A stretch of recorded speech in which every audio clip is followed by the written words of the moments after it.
Welcome to the Hudson Valley Disc Golf Podcast. This week we got Corey, Alex, and Jaimen. Randy should be here in a bit after putting league ends. We had a couple of team challenge matches. All three of you guys played this weekend, right? Yes, sir. I think the only thing we don't have represented is Saratoga, and I don't think we've had anybody on that plays for Saratoga, have we? Tucker Kozlowski. Oh, okay. Oh, yeah. It would be cool. We should have thought about that before. It would be cool to have, like, Tyler. Because I think, are Tyler and Carly the captains for Saratoga this year? I think so. Next time, we'll see if we can get...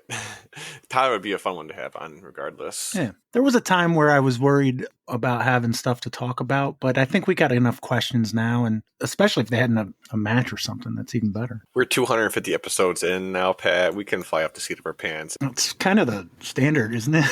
Buzzsprout says that there was 252 episodes, I think, actually. Yeah. During COVID, I did a couple quizzes because I used to do, bar trivia. Yeah. Technically under the same account, so I bet that they count those. I did like one or two of those and then realized that I can just get my trivia fix with disc or no disc. Well, actually, Pat, recent development since the last episode, I saw that you created the Patreon. I was just going to bring that up. I always get weird about that kind of stuff. I never wanted to have like sponsorships of any type because I don't like the idea of having ads, first of all, because they interrupt stuff. And because I think with sponsorships, I get worried about what people say and such. I worry enough about what people say. I don't want to have people come across as bad or anything like that. But if somebody says fuck here and there, I don't, you know what I mean? As long as it's in context, I usually keep most of them. Unless Alex says it because he has a contract that says no fucks allowed. But apparently, otherwise, no, you've had a couple sneak in here and there. But if it's in the form of conversation, that's how we talk. So I don't worry about it. But I don't think anybody that would sponsor would worry about that, but I would. So that'd be enough for me to not do it. But enough people suggested the idea at the Patreon over the years. I finally went ahead and did it. Buzzsprout itself has its own version of Patreon. I think it's called like subscriptions or something. But one of the things that I was always worried about was they say, well, you can get subscribers and they can have special content. I don't think that works for this having like exclusive content or whatever. What are we going to have? Record another day? And it's like, oh, hey, let's talk to less people, No, you kind of basically set up like a virtual tip jar. Yeah. I think the exclusive content should just be like listening to Corey watch a movie. The exclusive content is the extra 1 to 5 minutes that the true believers, the real listeners, stay on for at the end. Well, the other thing about that Buzzsprout thing is it started at like $3. With Patreon, you can put $1 as an option, even though they even suggest against it. They say don't do $1 for whatever reason. So I also put up $3 and $5 options because, that's what everybody seems to do. All that being said, we actually got a few Patreons in the first week. Anybody want to take a guess as to how many? Last I checked, there was 6. I think I might have been number 6, but now I'm guessing at least 8. Anybody say anything different? Corey wasn't supposed to know how many exactly, but yeah, it's 8. Oh, nice. Of those 8, guess how many did $1? None of them. Exactly. So my thought process were totally wrong. Does anybody want to guess who was the very first Patreon subscriber? Kevin Cranky. Nope. it's a good guess. Mm-hmm. Brandon Klein. Yes, the nemesis. Oh, nice.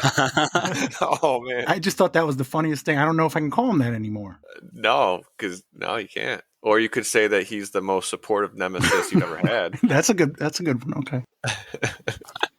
Is it worth mentioning what it goes towards? Is it worth kind of like laying it out there? I mean, you have sponsored multiple tournament holes at DBA. That means doing business as the Hudson Valley Disc Golf Podcast. So, I mean, it's like, I think I might have commented that somewhere, or maybe it was on my personal page, but like, obviously that money would go to, covering any fees that you've been paying for this whole time to put on and host the podcast on various platforms, but also like that money would go right back into supporting local tournaments via sponsorships and whatever else the podcast does. Yeah. I've done a few tournament holes here and there, a couple permanent holes, but that's it's like, I don't want my name on it anyway. So it actually works out that I could just throw a podcast on there, I mean, I try to do this as economically as possible. The only 2 real expenses I have are Zencaster and Buzzsprout, who hosts it. Oh, that was the other thing I was going to say as far as like the Buzzsprout subscription thing. I personally listen to it on Buzzsprout, and that's only because that's what I started doing like on my phone. So all I have to do is open up Google Chrome, and it's like a recent link to the Buzzsprout page of the podcast. However, I'd be curious how many people it's on Spotify and all that stuff too, right? So yeah. I'm sure it's where a lot of people listen to is not even through Buzzsprout. I can tell you in just a second. For the last 5 episodes, Spotify, 37%, Apple Podcast, 24%, web browser, 12%, Facebook, 5%, and Pocket Cast, 3%. Oh, Facebook must just be people like... Probably click on the Facebook clicking page. on it, and it plays like through the Facebook browser. What do you say? Web browser is 13%? 12%, yeah. Oh, well, I'm one of the 12% then. I'm a minority. Well, not that's in just the last 5 episodes. That's not even counting YouTube views. Well, no, the YouTube's totally separate. I only did that because it was easy to do. Once I figured out how to do it, none of that counts towards it. And mind you, that's not a huge... they send me like a monthly thing, and I want to say it accounts for like 20 listens a week. Oh, that's more than I would have guessed. One of the things, though, that was a question I had was like, as far as a thank you to the Patreon people, because if somebody says, hey, can you talk about this event? We're going to talk about the event. You don't have to be like a Patreon. Anybody who says, hey, do you mind if I come on and talk about this? I say, yeah. So it's not like, anybody who's a Patreon can obviously come on, but like, I don't know. So I don't know what extra thing other than, talking about them a little more. Yeah, I think it just gives people a way to, if they so desire, to, chip in $1, a couple dollars, buy Pat a cup of coffee. It's up late night editing. Well, it's already covered Zencaster and a little Buzzsprout. So it's Brandon Klein, Tim Goyette, that's one half of Camel Case Corey, Peter Hodge, Ryan Nelson, Kevin Kroenke, the other half of Camel Case Corey, Brian Monahan, Corey Cook, and Evan Parsley. Shout out to those fine fellas. Mm-hmm. It's weird enough that Corey's one of them. Now I'm like, well, what do you want to come on the podcast, Corey? Not going to say that I paid to be here. Basically. But I just figured, those are people we'll, make a note to mention whenever possible. I don't know that we can mention any of those people. Well, except for maybe Peter Hodge. But I don't know that we can mention any of those other guys any more than we already do. Right? Before we get to the team challenge stuff, there were a couple events I wanted to go over. Riverside and Port Jervis had their last official tag round of the year. I went out and played that. That's what I was actually looking up for UDisc earlier to get the results, and UDisc, for whatever reason tonight, is not being helpful. I can pull up my round results, but then if I try to even look at the leaderboard, it just times out. So whatever UDisc is having. So I'm not going to talk much about Riverside other than I think I played like 4 tag rounds there, and each time my tag improved. Nice. There you go.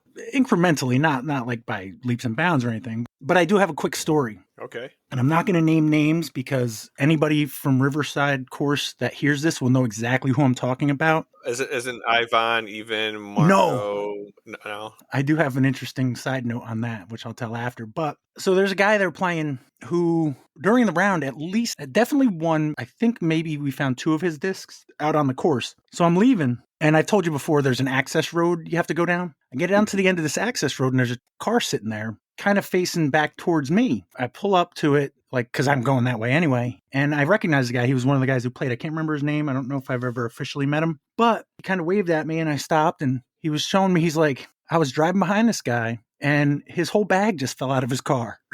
So, oh, no. I don't know if the guy had a car or a truck, and he's like, it's so-and-so. And I'm like, you know what? He was showing, because the last time I played with the guy, he was looking at my bag and saying, oh, I got to get me one. And today he pointed out, he's like, I didn't get the same one. He's like, I got this other model, but it's very similar. And I'm like, yeah, that's exactly whose that is. And he's like, but he just kept going. He never stopped. So I don't know what to do. And I'm like, well, there's a few people back at the course. Yvonne Marmota, I think, was still there. Brian Heller and a couple others who, if nothing else, know how to get a hold of. And he's like, yeah, okay. He's like, if you want, I'll bring it back. I'm in no rush. He's like, no, I'm already facing that way. I'll bring it up there. And I said, okay. And I started pulling away and I look in the grass and I'm like, hey, there's 2 more discs over there. And he's like, oh, crap. And he goes, gets them. A quick side note, I get home and I relayed that story to my wife and she's like, don't people usually put their numbers on their discs? And I'm like, oh, we could have just called them immediately. It's a smart woman. Yeah. It just made me think of JP, like leaving his bag at Greenville that one time. I mean, I was just thinking it was a real life Corey scenario. Yeah, I need to go back to my roots because I've been getting a little too fancy pants with some of these scenarios, but it literally could be as simple as your bag falls out the back of your car. Yeah. So speaking of Ivan, Ivan, Marmota. I found out who Copernicus Elbows is. I don't know if you guys remember that from last week. Yeah. It's Ivan. Oh, really? He just came up with a different name. Yeah. Oh, that Ivan. I was sitting there. I think it was before we started playing. No, it might have been after. And somebody was like, hey, listen to the episode from Friday. And I burst out laughing when you said Copernicus Elbows. And I'm like, yeah, it was crazy. And I'm like, guess who that is? And of course, it was Ivan. So apparently he just likes to come up with goofy names. Well, he does hit the goofy mark. Yeah, probably maybe he knew he wasn't going to play very well. He only came in 7th place, but Copernicus Elbows. For sure. And I ended up with the 27 tag. Not bad. How many tags are there? Well, when I got mine the first time, it was like 50 something. Okay. Middle of the pack. Yeah. They discounted it to like $10. So I can't imagine they've sold a ton since then. So probably up to like 60 something. So All right, better than even. Top 50%. Exactly. It's been my goal in life, top 50 percentile. So yeah, I was going to give more results on that, but UDisc is not being helpful. So I did hear from our Hudson Valley Disc Golf Podcast correspondent, Joe Karen, and he wanted me to highlight Disc in the Dark presents triples versus the Machine. So what's the Machine? Does anybody know? No. It's a temp course. Is it on like a golf course or something? I think so. All right. So John Johnson, is that a real person or is this made up? John Johnson. No, that's a real guy. Okay. He posted on Facebook, we had a truly awesome night at Disc in the Dark presents triples versus the Machine. The top 6 in 6th place at -7 was John Hotmer, Charles Carpenter Jr. III, and Temp Krieger. 5th place at -8, Peter Fitzsisti, Terry Hudson, and Tyler the Cannon Gannon. Tied for 3rd at -9, Cody Conine, Charles Gordon, and Logan Aikens tied Jay O'Leary, Joseph Riley, and Joe Karen. And there was a tie for 1st at -12 between Jonathan Klingler, George Brown, and Adam Shoemaker, tied with Brandon Westberg, Ty Paulding, and Chauncey Germain. They had a throw-off, and Lumberjack Disc Golf took 1st place. I don't know which of those teams at -12 were Lumberjack Disc Golf, but they beat Rediscalus. Temp Krieger won the throw-off for the $70 ace pot. I didn't keep track of all the CTP winners. There were too many, but seriously, you guys killed it. With that, I will give a huge shout out to Disc in the Dark for the awesome prizes and making this thing possible. Thanks again for all who came out, and I can't wait till next year to do it even better. All right, so that's the Disc in the Dark presents triples at the Machine. And the only other event before we get to Team Challenge I wanted to go over was the Two Town Turkey Trot, which none of you got to play. Yep, because frickin' Jaimen. Me? It was not Jaimen. I mean, wait, no, it is. Sorry, wrong Team Challenge. Because freaking Brian. Yeah, I was like, what the hell did I do? I was about to blame it on Alex. Jaimen's Dub's partner, Brian. Before I get into Two Town Turkey Trot, do you 3 have wedge tags from last year? I do. That's a great question. I picked one up at Fool's Fest and then never played a wedge match after that. Do any of you know what your tag number is from last year? 30-something? 33 maybe? I have no clue. Maybe I didn't get one last year because I didn't play the Kisco Classic. I might have got one 2 years ago at the Two Town Turkey. I don't know when the last time I played that tournament was, actually, but I think the last time I played it, actually might be the only time I played it, I bought a tag and then did not grab it afterwards. I just went home. I did see that Eric Bowers, the tournament director, posted, "Now this madness begins. If I owe you a tag, I'll do my best to get it to you." I have about 90 people that didn't grab their tag after Two Town Turkey Trot. I saw that. And I wonder how much of that is because wherever the tags were, half the people weren't. You know what I mean? It's not like you can split up the tags in half because you don't know what number of people are going to get. So if you played Kisco second and the tags are at FDR, you'd have to drive all the way back to FDR to get your tag. So it looks like a tournament full of people didn't get it and then another dozen or so, which would be normal. Woof. Hey, but at least they sold that many tags. Oh, exactly. If 90 people didn't get their tags, they got to be well over 100 as far as, how many they got. Yeah. Well, that's basically in your players pack, right? So however many people are in the tournament get tags. It says 120 players. That means 30 people pick up your tag after the match. Eric Bowers posted, "The 12th annual Two Town Turkey Trot is in the books. It was a very windy day, but scores were still great. Congratulations to all the winners." I'll go over those in a minute. CTP winners were Bob Kelly and Julian Gernand. CTT winner was Stephen Setterquest on Pinball Alley Hole 12 at Kisco. Thank you to my assistant TD, Christopher Jardin, for holding down the Kisco side of the tournament. Thank you to Don Bucko for helping me with player packs, lunches, and the wedge store for a good portion of the day. Thank you to Gary Mason, Gregory Large, and David Etier for spotting the entire day. Thanks to David Merle for bringing us firewood. And thank you to Andy Romansky for helping me with tag distribution at the end of the day. Forgot to thank one hardworking and talented woman. Thank you, Sherry Purdy, for designing the trophy stamp.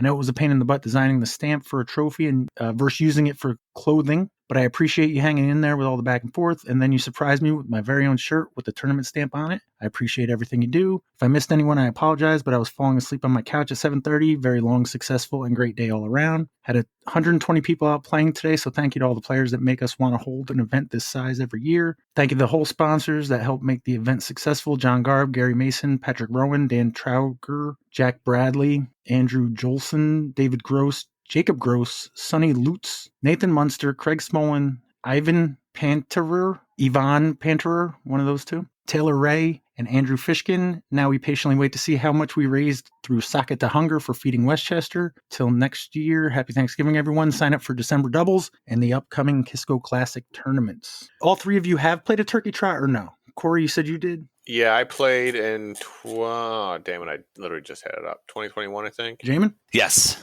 A couple, I think. Okay. Alex? I have not. I haven't done a turkey trot. I haven't done a turkey throwdown. I haven't done any Thanksgiving themed. Have you played Kisco before? No, I haven't gotten to Kisco. Wow. So what's closer, Kisco or Heiser for you?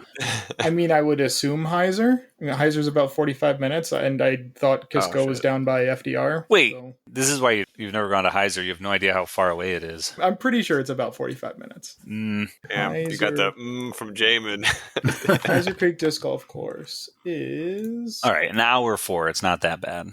But that is over the hour mark, and I'm pretty sure that's outside his radius. Gives him the heebie-jeebies. Oh, Heiser Creek's an hour and change. Oh, see, it's that change that'll get you.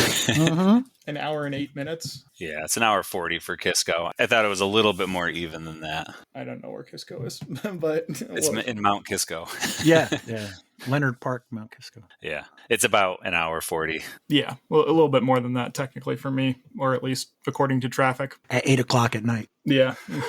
Although down there you never know. Yeah, on a Monday. But it is a holiday Monday, so that's something. So I'll give you the results for the 12th annual Two Town Turkey Trot. To answer the question myself, I've played it, but I don't think I've played it since they went to the 144 playing both at the same time. I used to play it back when it was everybody plays at one, then everybody plays at the other one. Not anything against that, just that's the way I just haven't played it since then. So 120 players, Eric Bowers, tournament director, Christopher Jardin, assistant tournament director. They had a mixed junior under 18, Charlie Hurd won that division. Mixed amateur 4, Andrew Jolson by 5 strokes over Zachary Everett. Mixed amateur 3 was won by AJ Vasquez shooting a -4. Adam Gonzalez came in second at +2. FA2 Women's Amateur 2, Fiorella Nicolai took it over Sherry Purdy. Mixed Amateur 2, MA2, Billy Forster shot a +2, beat Justin Vicente and Nathan Munster by 3 strokes. Three-way tie behind that, Michael Lambert, Josh Chodak, and Highland Mike Warner at +6s in 4th place. MA55, Mixed Amateur 55 was won by Paul 2 at a +2 with Daver Coates coming in second at +5. Oh, the dark horse. Well, because he's not got his PDGA stuff in there. Yeah, not a member, no rating, never know with those guys. Well, he's the guy who basically caretakes Kisco, so I don't know if he's never been a PDGA member or he just stopped signing up for it because he doesn't play a ton of tournaments. But MA40, Mixed Amateur 40, was won by Thomas Selez, shot an even par, beat Josh Winkler by 1 stroke. Women's Amateur 1, FA1, Teresa Bogan won it over Megan Bell. MA1 Mixed Amateur 1 had 5 players under par. Tie for 4th at -1, Adam Gutman and Steven Setterquest. Tie for 2nd at -3, Kieran McCarthy and Robert Worrell. And your winner at -6. If only he played this well in the skip ace, Zachary McDonald. Good shooting, Zach. Moving over to the pro divisions, MP40 Mixed Pro 40 was won with a -8 by Silvio Sanchez. Second place was +1 John Garb. FPO Women's Pro Open, Megan Mercier came in second to Betty Keene. And the MPO Mixed Pro Open had 6 players under par. In 6th place with a -1, John JP, don't call me Josh Hafner. Last cash goofing out here, JP. Okay, see you, boy. 5th place, his Wilcox captain, Nick Terra Lavoro, shot a -2. Fourth place, Joshua Niss at a -6. Ryan Ray Finelli shot a -8 for third place. Second place, -10, Ross Hart. And your winner at -14, Two Town Turkey Trot champion, Todd Springer. Brush. So, I mean, we talked about the tag match at Riverside and the Two Town Turkey Trot, which is their tag beginner for the year. I haven't been doing the disc cap tags because then they got all screwy, right? At some point, or no? Probably. Yeah, I mean, yes. They've been all sorts of screwy for a long time. I just figured they were all wonky, and I haven't really looked at disc golf scene because everything's on UDisc now. Well, that's true, but that's usually where the tags are, is disc golf scene. I think the top tags are usually pretty accurate, probably the top 20 or so. You know what? We got a few minutes. I have 4 rounds, tag 157. Mm-hmm. Just saying. Let's see if there's anybody below me that I can make fun of. Haha, Peter Hodge, you got a 999 tag. He's a Patreon guy. Was. No. Yeah, was. Until I just said that. I don't know, but that's pretty cool. Looks like 10 people bought no number tags. I am trying to compile a list of the Patreons. We had Brandon, Evan, Tim, Brian, Kevin Cranky, you said Peter Hodge, and then myself, right? Is that everybody? Brandon, Tim, Peter, Ryan, Cranky, Monahan, Corey, and Evan. We got Brian Monahan sitting low at the 193, which, God, I didn't know we had that many tags. Oh, out of 196. There's 2 of those tags, so I don't know. Oh, 197. Yeah. And that's where we talked about a minute ago about how there's confusion with tags. There's 2 196s out there. Kevin Cranky sitting at 127. How many matches does he have? 1. Yeah. Last year he had the record, and this year he's just said screw tags. He's giving other people a chance. Evan Parsley, 112. 76 matches. Is that the most? The hell? He's probably playing against Kevin, but Kevin's not recording him. I don't know. I just made that up. Yeah, that might be the most. He was out here tagging 6. Yikes. Tim Goyette was sitting at tag 89, which by my quick math is top 50%. Yeah, it looks like Zanchelli with 61 looks like the second most. Although Bickersmith, 59. Whoa, I'm looking at the top 20 and I do not see Patreon member Corey Cook. No, I fell off. Oh, there he is. Okay. 37 in a row matches? Yes, I do have 37 matches. Yeah, I don't know. I feel like I haven't really played much in the past 4 months. So I must really front loaded the season. Who's Bickersmith been playing? The other members of Deep Discs. Shout out. Deep Discs. Did you mention Brandon Klein? Brandon Klein is sitting at number 41. 30 rounds played. And then you can talk about Ryan later. Is that everybody? I think so. 1, 2, 3, 4, right. 5, 6, 7. Yeah. So what you're saying is we should go over the top 24, you think, Corey? Oh, yeah, we already mentioned me at top 25, so you can start at 24 now. All right. 24 tag is Jason Malloy. Before we get to that, have we... Oh, no. Oh, never mind, Alex. We can wait on you. Okay. Jason Malloy with 1 round played at 24. Nick Alcatraz at Cats, the 23 tag. Chad Iron Dies Mendraza with the 22. I mentioned before Brian Bickersmith, the 21 tag with his 59 rounds played. That's by far the most in the top 25 with 59. John Steffen with the 20 tag. The 90s band Nelson with the 19th and the 18th tag. That's Adam Nelson with 19 and Ryan Nelson with the 18 tag. Behind Jaimen Hume with the 17. 10 rounds played, Jaimen. So you found your tag this year. Yeah, I found it and I've kept it for most of the time. Yeah, I don't know what got into me the whole time. Well, no, that's.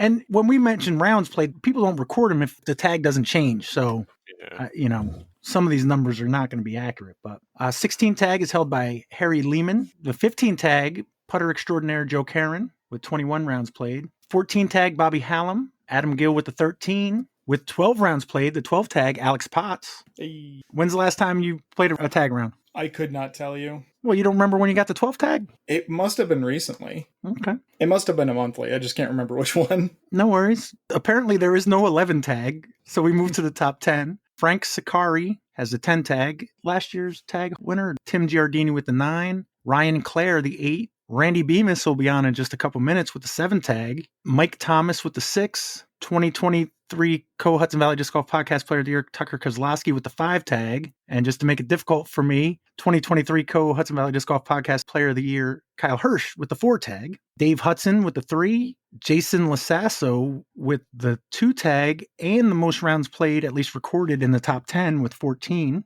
and your one tag holder, Ethan Hatters, with 8 rounds played. Definitely looks like more rounds played in the top 10 than there were last year. That's the New Year's Day tournament, right? So you got another month or so to get the final results on that. So maybe we'll try to do one right after. Yeah, probably after the first tracks. Anything else on tags? Nope. They've already started churning them out, though, next year's tag. I saw that. And they set it up to do a new batch this past weekend when there was a bunch of team challenges going on. Yeah. That's about par for the course for some things like that. Well, there's something going on every weekend. You know what I mean? Yeah. So it's difficult nowadays, especially this time of year, because people are like, if I'm going to get out, chances are you want to play this time of year as opposed to being constructive, you know, because how much coursework are you going to do, barring what Greg Kurtz already was doing. I saw a post on Facebook today, but because there's less daylight. So we had 2 New York team challenge matches this past week, Saratoga at JPark and Minekill at Chatham Hill. What's your record going into this, Corey, for JPark, the wrenches? I believe we were 1-0. Okay, so this is just your second match? And this was unscheduled? This was an unscheduled home match. Yeah, because I think only one team I think only 1 or 2 teams have 3. Jason posted in our chat a picture of his daughters making sweatshirts. Jason wants everybody to know that the pre-order for the Lasasso family sweatshop. Now, the pre-order for sweatshirts will end this weekend. They're available online at the Discap website, and all proceeds go to the Minekill Disc Golf Championship A tier. It's a good reminder because I have not ordered mine yet. I'm sorry, Corey, you were saying? No, that's good. I was trying to find. I'm pretty sure only 1 or 2 teams have 3 matches so far, or is it just 1? Does Minekill have 3 matches already? Yep. Yeah, so we were 1-0 coming into this. I know that Brian and Chad had put a lot of work in trying to figure out, you know, some strategies for matchups and whatnot going into it. It was a extraordinary day at JPark wind-wise. I wouldn't say that it's normally very windy there, but Saturday was super gusty, and it wasn't exactly that warm out either, which kind of also sucked. But leading up to the match, I had been kind of churching up my spread item that I was going to bring. I still brought a crock pot of meatballs, but I also brought my 2-stroke powered blender, gas blender, to make frozen margaritas. That was a surprise you were talking about? That was a surprise, yeah. I know there's some people on the Saratoga team that would really enjoy a nice margarita, maybe less so with it flavored of the spice of 2-stroke oil. But so I want to say that, you know, because everyone bringing their stuff and setting it up, I don't know that I've seen a JPark spread that looked as good as the one that we had last week in all of the years of Team Challenge. Don't quote me on the numbers, but I think there was like 12 or 13 crock pots, at least 1 air fryer, tons of coffee, a lot of alcohol. And sorry, Jaimen, I know there was varieties of alcohol. Goodness. It was. One of my favorites was, I think maybe Alex Helnick brought it. He brought a bottle of like Evan Williams eggnog. And there's 2 things that I like that a lot of people don't, is eggnog and candy corn. The less right there with you, man. The more is for me. Oh, and also Justin Muccelli made like 50 gingerbread men for both teams, plus extras. Wait, this Justin Muccelli? This is a formal message to all Saratoga disc golfers attending the JPark match tomorrow. This is you, and this is what's going to happen to you. What's he doing there? He's biting the large head off of a gingerbread in one bite, like a whole mouth wide, and there's crumbs stuck to his lips. Right. All right. That's what he ended up bringing for the spread, was the gingerbread. Yeah. That was a pretty big head that he bit off of. So. They were big gingerbread men. That was actually the first thing. I wasn't up late enough to see that get posted that night, but it was literally the first thing when I woke up. I looked at my phone, opened up Facebook. That was the first thing, was Justin's video on the New York Team Challenge page. So was kind of hoping that wasn't going to backfire on us. We knew it'd be a fight playing the Saratoga team, even at JPark. I mean, locals can get JPark just as hard as anybody else. So, yeah, Brian and Chad did matchups for the JPark team. And where is our board? Wait, is it one of these links that... I think Alex posted it. Not that one. Yep, the first one. Nope, not that one. There we go. Oh, yeah, this is also, Brian is really proud of, he got a big-ass whiteboard and set it up all nice and clean like, and he also took Jacob Dunbar's idea, right? Was it him that had the magnets? I do like the magnets, yeah. Signify. Yeah, it's really nice. So those are magnets. They kind of look like push pins, But obviously, you don't want to do that because it would put a hole in the thing. But yeah, they remind me of push pins. Yeah. Is that temperatures in the top right and top left? Yes, those look to be temperatures. Round 1 was 40 degrees. Round 2 was 47 degrees. What he needed to put on there was wind speed because that would have been the bigger thing. Holy shit. What's tcmatchplay.net? So tcmatchplay.net is shout out Tower Power, not the team, but the person, Jason Gorsage. He has developed a browser app for Team Challenge for singles match play. It's not for Team Challenge, but I mean, it's for match play at least. Mm-hmm. So that's just tcmatchplay.net. I've used it all year and a little bit of last year for match play. You can add, all the people on the card. It tells you when 9 holes are up and when to switch who goes first. It'll also tell you when someone's dormy. Now, is this something that if me and you played a match play tomorrow, could we use it or no? Oh, yeah. Okay, so it's not just for New York Team Challenge, it's just for match play in general. Yep. It's super lightweight. Cool. It should work pretty well even in low service areas. So,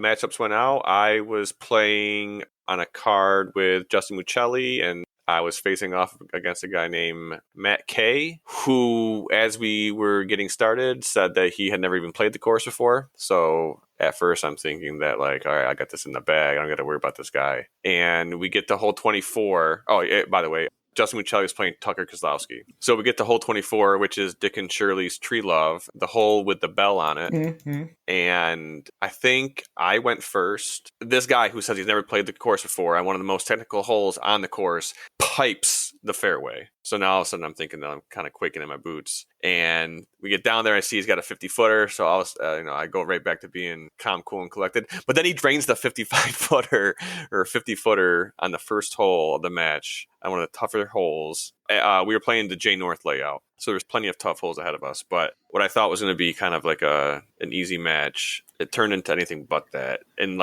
every Team Challenge singles match I feel like I've played so far, I'm pretty sure I was behind for half the round. Actually, that might not be it. That might not be true. I think at the halfway point, we're basically tied. But then as soon as we got to some of the more J North holes, I think that's where my experience of knowing where the basket was and kind of my go-to shots kind of prospered. Unfortunately, Justin's match against Tucker didn't go so well for him. I don't know if I would blame it on the gingerbread cookie. I was going to say, did he have a tummy ache or something after eating that thing?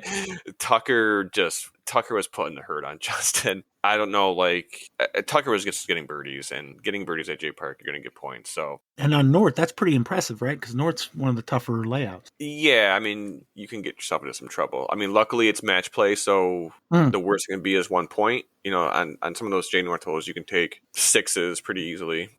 So anyways, after our match, we come back to the pavilion and the numbers were looking good for JParks. I spent too much time trying to get that gas blender started. Apparently it's a little cold-blooded. It doesn't like to start in 40-degree weather, which is kind of weird because the engine on it came from an ice auger. So I don't know what's going on with that. I have to look at it. But yeah, our spread was popping. There was a dozen crock pots. There was your pulled meats and your mac and cheeses and plenty of dessert goods. It was around this time that I probably had too many margaritas plus eggnog, and I don't even know if I really ate that much on the spread, which is unlike me. I'm sure I probably sampled half of it, but was feeling pretty good after round 1. Correct me if I'm wrong, but that does not sound like a great combo, margaritas and eggnog. I was sampling everything. I had a Miller Lite, I had a White Claw, I had some bourbon, So you just had the weirdest flight imaginable, basically. I subscribed to the sampler. Fuck the sampler. Did anything exciting happen in the first round? There was a lot of close matches, but yeah, I don't really know what else to say about round 1. Well, Chad and Brian are absolute beauties. Yeah, I was looking at that. I don't know who wrote that. It definitely does not look like the same handwriting of the person that wrote out the board. Yeah, so after round 1, we were up 12.5 to 5.5, which thanks to Alex and or Jaimen, I knew that all we had to do is win 3 doubles matches. And that's all that would take, which is nice because with us doing Team Challenge doubles on UDisc, you can kind of see how everyone else is doing. Yeah, so actually we had a situation in round 1 where one of our females didn't show up because they thought the match was on Sunday. So that gave Saratoga a free win in one of their women's matches. They put it as 10-8 just because that's the most you can win by. Yeah. Before you get to round 2, I just wanted to point out Caitlin Clay won her match against a dude, right? She played against Mark Dami, yeah. Mark Dami. Well, pretty close, but still, a win's a win. Yep. I don't think I mentioned I barely beat Matt K 2-1, which was interesting because I think I had him dormy with 4 or 5 to go, maybe 4 to go, and he took back-to-back holes on me. And then, second to last hole, he had an errant shot, and I was able to just lay up for the win. So going into round 2, we only needed to win 3 doubles matches, I believe. We were going over to the south layout this time, and with how windy it is, it's definitely that's the layout to get more affected by it. I played on a mixed card with Alexis White against Ryan Clare and Danielle Woodell. Danielle W. Both of our rounds were kind of meh. I think we weren't really getting that many birdies. I think at the end of the round, me and Alexis had 2 birdies and 1 bogey, and Ryan and Danielle had 3 birdies and 2 bogeys. So once again, went to a doubles playoff, and luckily for me and Alexis, this one only lasted 2 holes. We were able to get the win on hole 34, a tennis court hole, which the win was nuts. And I tried to throw a roller, and it kind of worked, but it kind of didn't. I don't know why I did it. At that point, that's when I cracked open that White Claw and that Miller Lite, and I was looking forward to the end of the match. So while we're playing, knowing that we only have to win 3 doubles matches, as we're getting to the end of our regulation round, before the playoffs started, I'm looking at UDIS, and I see that we basically had 2 matches in the bag, but the rest of the matches were either tied and probably going to go to a playoff or were losses. Except looking at UDisc, I see one of the matches has Brian and Carly Calzada versus Tucker and Caitlin Clay. So they set up the card wrong. And I'm well, I don't know who's winning now, because that was the biggest discrepancy match. If Brian and Caitlin are actually winning, then the playoffs don't really matter. So there actually ended up being 3 playoffs. Chris Dahl and Jeremy Whitaker went to a playoff with Matt Kay and Levi, and they took theirs. Myself and Alex took our playoff. Chad Larson and Alex Hellenick versus Jeremy Bledsoe and Dylan Marsing. They started on hole 3, which is the first new hole across the road, longish par 4. They went to a 7-hole playoff, which means they had to play that entire loop again. At this point, it's probably getting to 3:30, 3 o'clock. It's not dark out yet, but visibility is definitely going down. So they had to play that whole 4-hole loop back there and then come back across the road and play hole 7 and 8. They get to hole 9, and I think Jeremy and Dylan kind of had a rough tee shot, probably an easy par. I believe it was Chad's drive that got them to about a 40-foot mark, 35-foot mark. And Alex Hellenick, who doesn't really play much disc golf anymore since becoming a dad, he just drains this 35-footer for the win. At that point, it didn't really matter, but points are points. So from the doubles round, it was 12-6 with a total final score of 24.5 for JParks versus 11.5 for Saratoga. So that puts you guys at 2-0. And it looks like the Revolution are 1-2. Okay, so they've also played 3 matches now. So I understand why you guys play round 1 in the North, because you've explained it a little bit in New England Team Challenge, because why not more holes that people can't see the basket on? That's definitely What's the thought of South for dubs? And I know you're not the captain. I'm just from your opinion. I don't know, Jaimen. Why do we always use South for dubs? Because I can only fight so many people on so many layouts.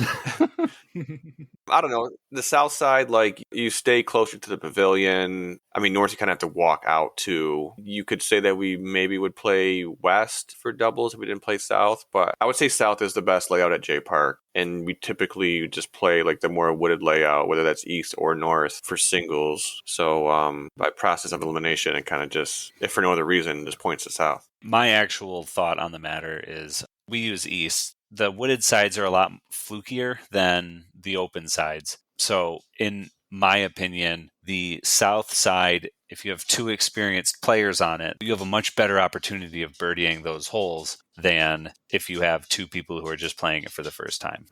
I guess it's just those holes are a lot more nuanced, and a lot of those birdies take a lot more knowledge of the holes compared to the North, where it's see the line and throw it on the birdie holes, at least. Yeah. I've been playing that Riverside, and that's the course I've played the most recently. And I look at a hole and I'm I know exactly the shot, but you also have to know how to throw that particular shot. I don't know if this makes sense. I get what you're saying. When we went out to Maine or even Stony Kill, like I'm still like trying to like, okay, I need to throw the right line and figuring out exactly what that is sometimes and figuring out my aiming spot. When I go to JPark, it's like, all right, this is the same stump that I've been aiming at for 7 years, like exactly that kind of stuff. And that's what I'm trying to figure out when I go there. It's like, okay, so what's my target? And I haven't figured out my target yet. I guess that's a better way to explain it. And I mean, when we go to a new course and I get to a hole, I'm trying subconsciously basically end up figuring out what hole like JPark is this, especially when we go to some of these other courses where there might be some flukiness, and I'm like, oh, this is just like a slightly more uphill version of hole 14 or something like that. And then it kind of helps me along the way. That's actually something that I've been thinking about for the past couple of years, is that like when I joined the team, regardless of who I was playing with, they would compare holes to other holes. That was like a very common thing. Like, oh, it's JPark, whatever. It's this, it's that. It's like this, but like with a fairway instead of a mid-range and that kind of stuff. And like, I don't hear that anymore. And I don't know if it's a symptom of just having so many courses that it's harder to compare stuff. You might not know it as well, but I kind of miss that. I feel like that's a really useful skill that if like teams did that with each other, it would help. Yeah. Don't listen to that, Alex. Don't do it. It's even helped me to get better at holes at JPark that I've compared it to. Because maybe I throw a slightly different disc or it works out a slightly different way. Like hole 17, for instance, at JPark. Par 4 comes back towards the tee pad of the swamp hole. Super tight tunnel. You got to nail like basically 3 gaps, 300 feet out. And I used to always try to throw like this like slight flip up, like with a sidewinder maybe, and like kind of have it let it fight back. And that would kind of work, but you had to use more of the fairway. So where now I just rip a dead straight fairway, like a T-bird 3, and it works out like every single time. And that's because there was some other hole we played at Team Challenge somewhere where I'm like, oh, it's just kind of like hole 17. And like I threw my T-bird 3 once. I'm like, oh, well, why don't I do this at JPark? All right. So our other match this weekend, Minekill at Chatham Hill Country Club. We got 3 members, 2 Minekillers and a Chatham Hiller. So we'll let you start. All right. So things were relatively simple to start off. Nothing too crazy. Getting things set up. Going into matchups, our opponents decided that they wanted to both read their scouting off of a singular tiny phone. That just made things go very, very slowly. So it definitely threw me off. I thought they were using the Game Boy Advanced. Yeah, basically was. Yeah, getting matchups together felt pretty good. I think we got the matchups that we were looking for. There wasn't anything that was like, oh, that's a wild mismatch or anything like that. And really, that's kind of how it panned out, where, it was pretty even. The ones where we responded, we ended up winning a lot of those. And the ones where they responded, they ended up winning a lot of those. So, it went predictably, which is not the same thing that you can say about doubles. Foreshadowing. Yeah.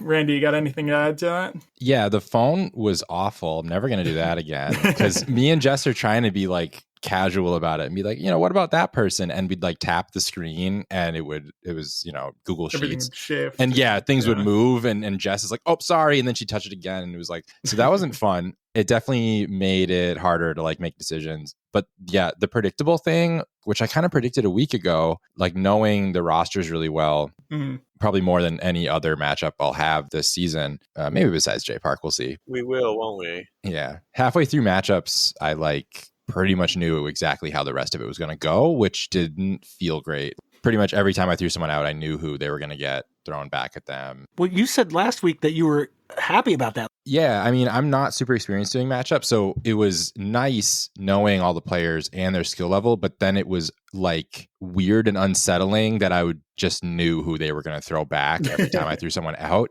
and kind of walked away from that being like not thrilled. I don't know. It was, you get partway through matchups and you realize like what you've got left. And then I knew they were going to come out on top on some of them even before they happened. So I was like a little bit on edge partway through that first round matchup. So yeah, just didn't love the feeling afterwards. Well, Jaimen, did you get there on time? I did. Despite my best efforts. I should say I got there. I think matchups were happening, which is definitely on time for me. I was walking to the table where we were doing matchups when I saw your call come in. Oh, sweet. So I got there before matchups. Yeah. That doesn't even happen when I'm a captain. No, I was actually like storming around my house going, where the fuck is my hoodie? Like, I was like, I'm going to be late and I'm trying to be early. What the hell? Jason's kids are still making it, Jaimen. It's not ready yet. So, Randy, who'd you play? So I played Troy Vasari, I threw myself out and got matched with Troy. We're pretty equal skill levels. I had just played against him at the volunteer flex, not flex. So I knew what his game was like. I was excited to play against him. Does he play New England Team Challenge at all? I think he's on. Yeah, he is. He on plays the for Disc Disc Captains. Captains. Yeah. Okay, but he's not on your team. Okay. No. So the match went okay. I was like not warmed up, which is a thing as a captain I've now discovered. Yep. I got out there. I think I pretty much immediately bled 2 points to him just with subpar game for my first like 2 or 3 holes. It was a little windy, which kind of equaled the playing field. So we kind of had a lot of pushes. It was hard to make up those strokes. I think I was able to absolutely park hole 1, which is so satisfying going down that tunnel. Mm-hmm. So I think I got it into just like he had a 1-stroke lead. And then I was just not able to actually close it out on the front 9. The front 9 is kind of predictable. It's like, I had a bad hole 4, kick off a tree. And then other than that, it was like every hole went the way it was supposed to go. And I never was able to get that last point back on him. So ended up being 2-in-1 or 3-in-1. I don't know if I ever putted my last putt. So we can call it 3-in-1. But it was a good time and I liked playing against Troy. So no complaints there. All right. And then, Alex, who put out first in your match? Would that have been you at this point? Because you guys are the next match. Yeah. So they threw Randy, we responded with Troy, and then we threw myself, and they responded with Ryan Nelson. What was the thought there? Alex is good at Stony Kill. So this is the thing. I gave a lot of the players on Stony Kill like fake rating points. Yep. Alex, you have fake rating points. Congratulations, Alex. You're like 950 at Stony Kill.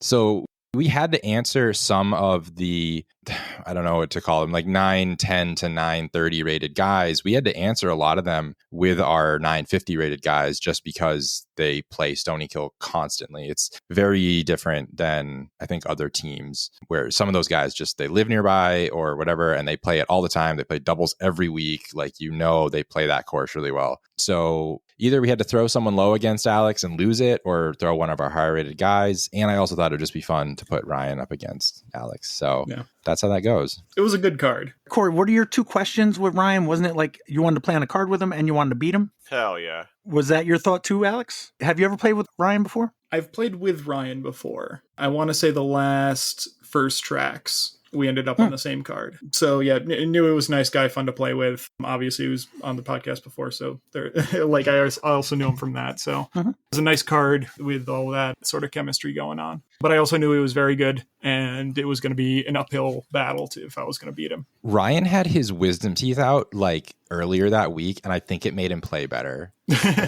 He was pretty dialed. It dumbed him down just enough. I was going to say, yeah, he was less wise. Yeah. He wasn't drinking at all, which I think helped. Oh. But, Ryan's the guy, you get a few in him, he'll look silly on one hole, but the next hole he'll birdie. So with match play... you got to get him past the balance point if you're going to have him drinking. Otherwise, you're opening yourself up to the, hitting that perfect buzz point of playing really well and feeling really good. Jim Leahy calls that staying in the pocket. I went down a couple and I got 1 or 2 back as well. A couple of putting issues. We started on 10 and at hole 16, I was back 1. And I had probably a 15-footer. I had run a long 40 or 50-footer and had a 15-footer as a comebacker and then missed that 15-footer to lose another point and go down 2. That was kind of the beginning of the end. But then 17 was the absolute dream crusher. I threw an okay shot. It wasn't a great shot, but it was fine. I probably had an outside look at it if it had done what we thought it did. But we all saw it crash into the ground, and 17 has a pretty significant hill that runs down to a pond. So we saw it crash into the hill and take a cut roll off to the right, goes behind a tree, and we all kind of lose track of it. As we walk up there, there weren't any significant leaves right where we expected it to be, so we thought it was going to be right there. We start searching around, and none of us can find it, and we're super confused because it should have been right out in the open. And then Ryan's down by the pond, and he's like, "Oh, there's a pink disc about 3 feet in. And somehow the disc had rolled all the way down the hill from 3/4 of the way up, and none of us noticed it. Yeah, no, that blew my mind because I watched that thing. As it cut rolled, it laid itself down flat. So what I think happened is it laid itself down flat. We all picked up our bags, and in that moment, it like slid over the edge of one of the logs that lays down and stood itself back up. Must have, yeah. It was bonkers. Like we all were looking around that like 30, 40 foot circle where it should have been. And like I was baffled. It was not just laying there somewhere. Yeah, so lost that hole. I'd taken the OB stroke. Was able to hold, relatively close for the rest of the round. I think I only dropped one more stroke as we went on. And even in the, couple of practice holes at the end, like if I had more holes, I might have been able to make it a little bit closer. Mm-hmm. But yeah, it was one of those things where I felt like I was expected to lose that match, but I felt like I could have put up a better showing. But, couldn't stress too much. Lost to a good player who was playing well. All right. So you guys, as far as we know, it's 1-1. Yep. A lot of split cards out there. A couple that went, both one way, a couple that went both the other way. Jaimen, what about your match? I was playing Gene, who's the course designer. So that was a lot of fun. Always a good time hanging out with him. A little bit of a mismatch in skills on there. So it was pretty stress-free match, but he's a super fun guy to hang out with. And, especially walk Stony Kill to hear all those, just the wild stories that have happened there over the years about how Gene is a very creative tree cutter. So you're always learning some ways that you can and probably shouldn't cut down trees when you're around Gene. He's probably hunched over anyway because of all the coursework he's done.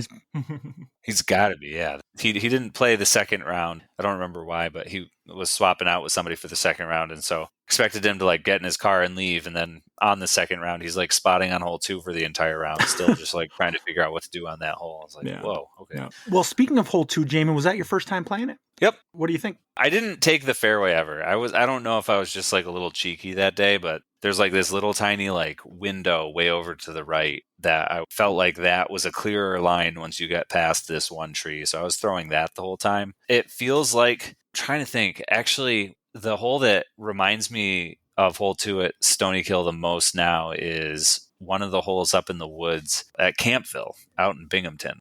There's just like this hole that's downhill. You're throwing a forehand out to the left. It's one of those shots where you throw it and you're not really sure how it got to the basket, but there's a bunch of different lanes. You just kind of got to pick one and choose one. But no, it was cool. It's I did jokingly said it was a little bit of an homage to the old hole 2 because the fairway just kind of stops at the end.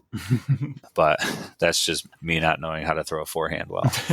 Alex, you had played the new hole 2 since, right? You played it last time, didn't you? You just had a match there? A handful of times, yep. We had the match on the 16th where I played it a couple of times. And actually the week before that was the first time I had played it, which was the New York Team Challenge match for November. So I had a couple under my belt for sure. Randy, was this your first time playing it? The only time I played it before was the work day. Yeah, there wasn't even a basket. We just had like a ribbon on a tree that was going to be near the basket. So there was one more, I think, cleanup day since that. So it definitely looked a little nicer for this weekend for sure. So, but Jaimen, did the inside right lane work? Did you make it work? First round, like I wasn't competing anymore and I threw it and I almost aced it with a putter. Oh my gosh. It was a forehand like proxy shot. Yeah, but it's there. It's I saw it. I saw the line, but no one took it. And I was kind of like, maybe. It's one of those things that I think works better in doubles where one person can take a safe shot and the other one can go aggressive with that little backdoor line. You're definitely in a terrible spot if you mess that up. Yeah.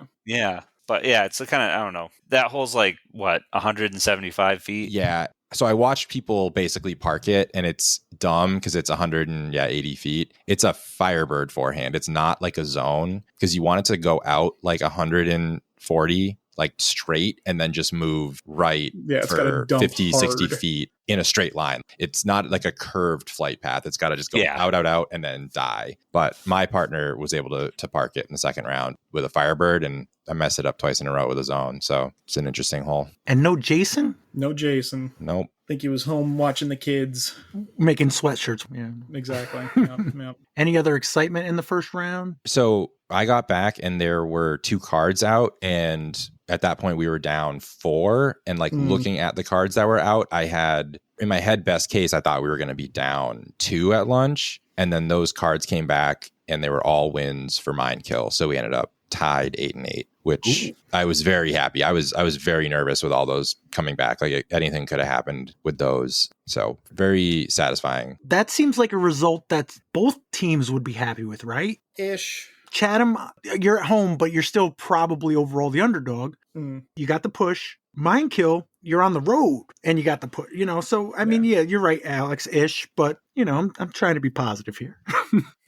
Yeah, like objectively, Mind Kill is the stronger team on paper. At home, we can make a good show of it, and there's a couple of matchups that I would have liked to see go the other way, but that's why we play the matches instead of just writing down what the numbers tell us.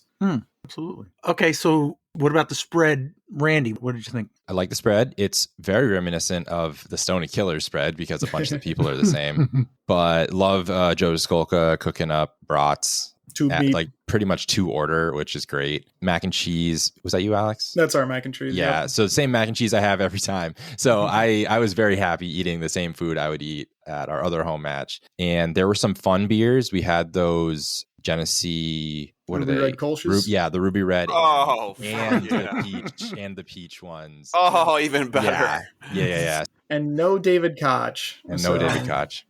Damn, who was funding those then? Troy. Yeah, I think Troy brought those. Yep. Oh, his trunk beers he was talking about? Yeah. Yeah, so I was really happy, and Mindy's cookies, of course. So it was basically just like a Stony Killers home match for me for that spread. So I cannot complain. What do you normally bring, Randy? So for New England, I usually bring a vegan curry. Okay. Like a Massaman curry. I'm sure Jaimen would have appreciated that, but Yeah.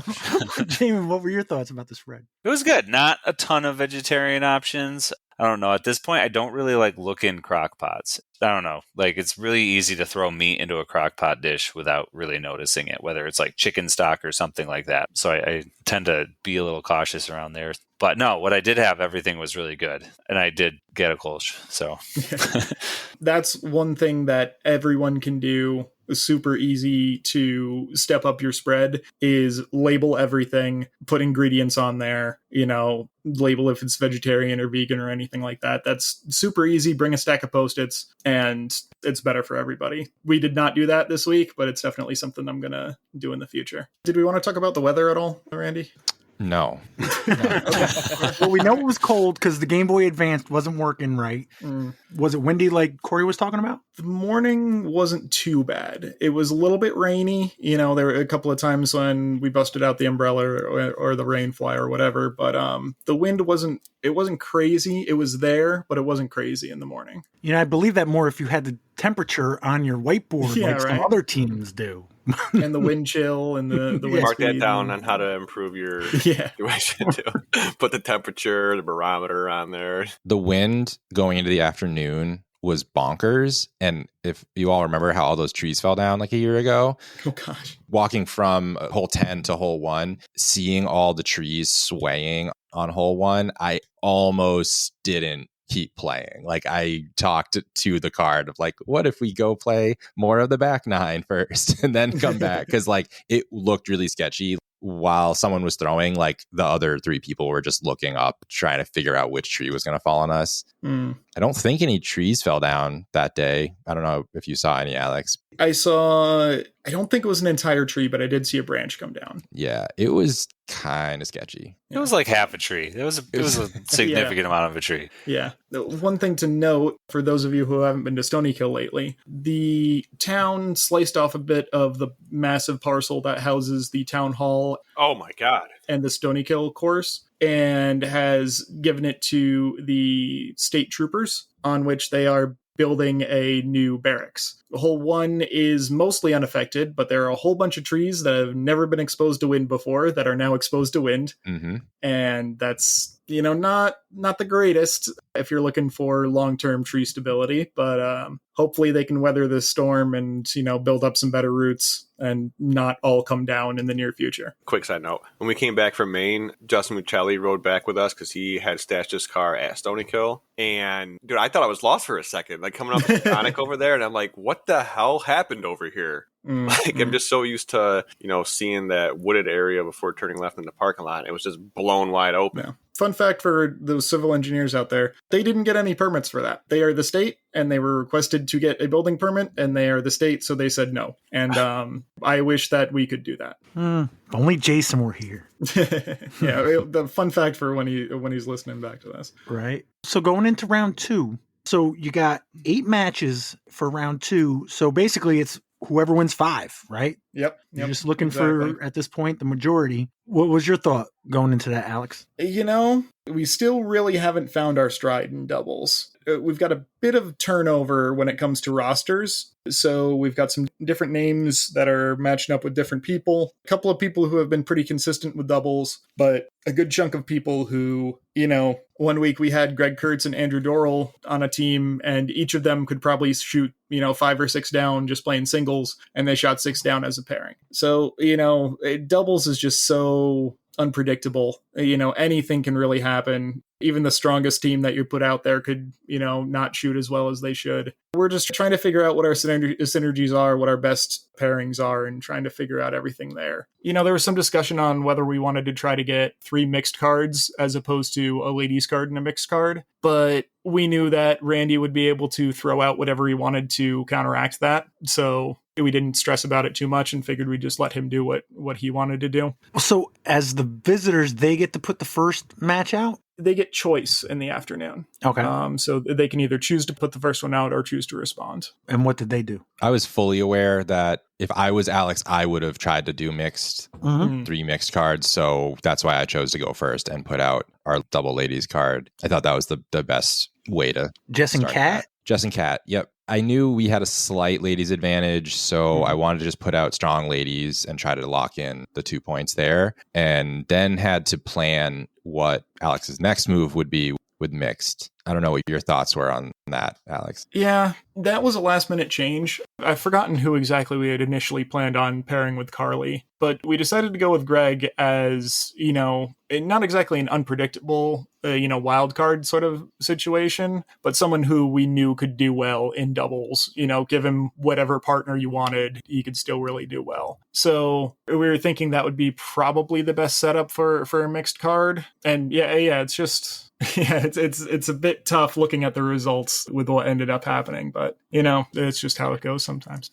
Randy, did you already know who your mixed was going to be? Yeah, so Adrian and Marcia have played together before. Adrian's a pretty strong player, and he was walking around with a lot of swagger after the first round. So I had him planned, and then the only pivot was going to be if Alex decided to go like Andrew Durrell and Mindy, like their strongest option. And then I was potentially going to pivot to like our weakest player with Marcia and just like throw that one to try and get a strong doubles. But because they responded with Greg and Carly, I just stuck with the Adrian Marcia option. And they shot like well under par. Yeah, 4 down. They shot a great score. And yeah, I was confident in them. So for me, that was 2 of the 4 matchups I had to get just right off the bat, like calculated. So I was set up mentally for success after just the first kind of back and forth. Yeah. And just for, future reference, since we don't play you again until next year, if you want to force a ladies card, all you have to do is not throw out mixed first. You can throw out whatever you want, because as soon as we throw out mixed, you respond with mixed and then throw out both ladies.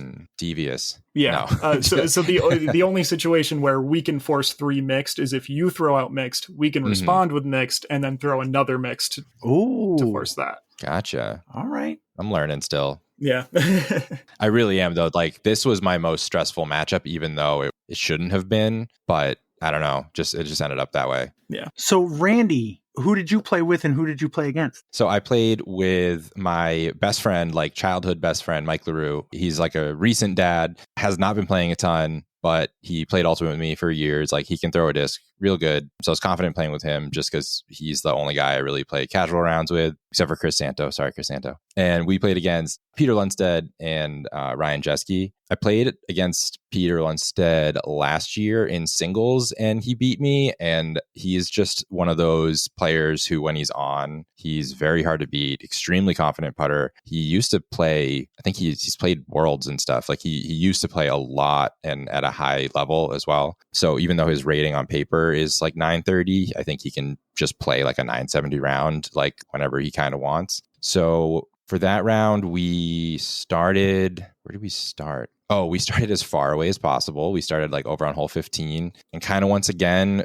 we started cold and they picked up like 2 birdies on the first 3 holes. And we were just kind of behind by 2 the whole round. With the wind, it was hard to snag the unexpected birdies. So a lot of just expected outcomes in that round. We got to hole 10, so we got through the front 9. Yeah, we got to hole 10 where it was very windy. You know, I had an ideal tee shot and they didn't, and then they had an upshot that still didn't make it into the woods, and I'm now sitting with like a 40-foot birdie putt and they're still outside the woods. And Ryan threw like the sickest zone upshot through that like wooded gap up to the basket for like a 10-footer. And on a hole where I thought we were about to take like a 2-stroke swing and tie it up, instead we pushed that hole basically. And if you've played Stony Kill, like 10, 11, 12, those are hard holes to get strokes back on. And then we come out into the open wind for 13, 14 and just cannot get a birdie. I think I did end up getting a birdie on 14. Yeah, 14 up the hill, and that was too little too late. So we ended up losing by 1. But thanks to UDisc and everyone actually checking in correctly with the right partners, you know, I'm bummed about losing that match, and open up UDisc and I'm able to check scores and just start to see like a handful of my team was ahead. So I kind of like got out of that funk pretty quick, and we start walking back kind of the longest trek on the course back to Attorney Central. Now, 15 is a bit of a walk, but for Stony Kill, that's not I mean, that might be the furthest walk, but for most disc golf courses, that's not terrible, is it? Oh, no. Compared to like Greenville, it's nothing. Yeah. But for Stony Kill, it's kind of for the farthest walk, maybe besides like 16, I guess, is technically further. But no, I'm just picking nits, to be honest with you. But yeah. So you guys are down 2-0, Jaimen. You and Peter Hodge against Alex Potts and Sam Richter. How'd that go? I was a little bit nervous going into that match because anytime Peter and I have played together so far, my putting just like takes the day off. I joked with Peter in the first round because we were on the same card that I was like, all right, well, at least you're going to get me to see me make some good putts today because we're not actually playing together. But I was able to actually, no, my putting wasn't that great. I did make a couple, but we were just ham and eggsing it the whole time. I was having a really good day with my drives. Like I birdied hole 11 both rounds, which is, I don't know if I've ever done that 2 times in a year, let alone in one day. I know hole 10, you're wide open, you finish in the woods. Then what's the next one? Go to the left, go up the hill a little bit more, and then hole 11, it goes like, it's straight over a stream and then kind of jogs off to the left just a little bit. Yeah, it's probably one of the least birdied par 3s on the course. It's very straight, and then you have to hit a gap at 300 feet, which, you know, there's definitely gaps there. It's definitely a possibility. And if you throw a great shot, then you end up in a great spot. But it's got to be a great shot in order to hit the gap at 300 feet. Absolutely. So, like, just my driving was working out really well. There were a couple holes where the wind affected it. And it didn't work out as well as I was hoping. But, you know, in general, I was making drives. Peter was making putts. If one of us missed, the other one usually didn't. So we were just able to kind of play solid the entire time. Played really well on the back 9, which is where we started, and then kind of not fizzled out too much on the front 9, but just like, I don't know, we missed some easy ones. But no, it was a super close match the entire time. I don't think we ever lost the lead, but Alex and Sam definitely tied it back up in the middle there, or brought it close maybe. Yeah, pretty close. But yeah, it was one of those matches where it's like we felt good. We felt like we were playing, but the entire time we're just like looking behind us. We're like, all right, these guys have 8 birdies in a row in their pocket somewhere. We know it. Like, so no, it was a super fun match. Really great cards all day. Alex, you've got to feel pretty good though. I mean, they threw Ryan Nelson in the first round and then Jaimen in the second round. And I think they needed him both times. So with Ryan, one or two things that, stupid miss putt, stupid roll away that nobody saw. If those go the other way, then, suddenly I'm back in it. I've got hole 7 and 8 that I birdied and, just practicing as we were walking back. Anything could happen there. And then, doubles, it's me and Sam. I really feel like we could shoot, 14, 15 on a really good day. So it was one of those situations in matchups where it's like, we've got 2 strong teams left. Let's throw me against Jaimen because I don't know if Joe J and Troy Vasari have the capability to pop off like that just because we don't know how well they play together. Mm-hmm. So yeah, it's like at the very least it's a chance. And, by the way we scored, we would have beat any other team that we were up against. So, it happens. Yeah. I don't see any other 40s, do I? No. I don't think so, yeah. 48 to 45. Couple of 50s, couple of 51s. 3 50s and 3 51s. Yeah. You're like my fantasy team. Second best scorer, and you take the L. Yeah. Exactly. Yeah. Going back, Brian Jeske seems to be our best doubles player. He's been doing really well. Really appreciate him sticking with it. I think this might have been like the second time where he's come in across this year and last year. I think it's 2 or 3 times where he's come in as like the only win, which, it happens. And I'm sure he's frustrated by it because he's like, I won my match. What are you guys doing? But yeah, it's been nice for him. But I don't know what exactly we're going to do because like we've got players who we know play well at doubles. Andrew Dorrell won the weekly doubles league. Greg Kurtz is always up in there. Ryan Kendrick's a classic Stony Killer. Like we've got all these names in here that we know play well at Stony Kill, and the doubles just seem so volatile for us that we can't seem to ever string it together where we can get enough wins to finish things out. We tried to go with some synergies. Rob Gurst and Daryl Menton really popped off last time we played with them. So having them together was, hopefully something that could take some points. We stacked up some cards with, Andrew and Shad. That was a really good card that we thought was going to work well. Joe J and Troy Vasari, we thought was a really good card. I think pretty much every team underperformed. Sam and I shot 10 down, which is an okay score for us, but, we could easily be 12 or 13 on a good day, which is what we would have needed to beat Jaimen and Peter. But yeah, I think I've said it a couple of times, but I think we have a whole lot of 50-50s that we can make happen. In any given match, I think we can make a whole lot of 50-50s happen. And if we hit all of our 50-50s, then I think we have a really good chance of winning. And if we don't, then we get blown out. So that's kind of the story of doubles, unfortunately, at least on the macro scale. At lunch, walking to matchups, Jaimen pulled me aside and he was like, so me and Hodge don't have to play together. You can split us up to spread some of the skill and all that. And you're not wrong, Jaimen. But then I walked away from that and was like, but I really want you guys to beat Alex and Sam. That was my whole plan. You talking about Patreon member Peter Hodge? Mm-hmm. That, in fact, that's who. The very same. Just double checking. And I mean, yeah, it was good advice. But earlier that morning, Jaimen was like, I could literally beat anyone today. He didn't say it like that, but he was feeling really good. And I'm I got here early enough. I could win anything. I was extremely confident, and doing these matchups, I was just really confident in how people were going to play. So I did take a handful of 50-50s. I tried to, just between those first two and then having all the faith in Jaimen and Hodge, that's 3 of the 4 matchups I would need to just force a tie. So I was at least one of our 50-50s should work. And, it ended up that almost all of them worked.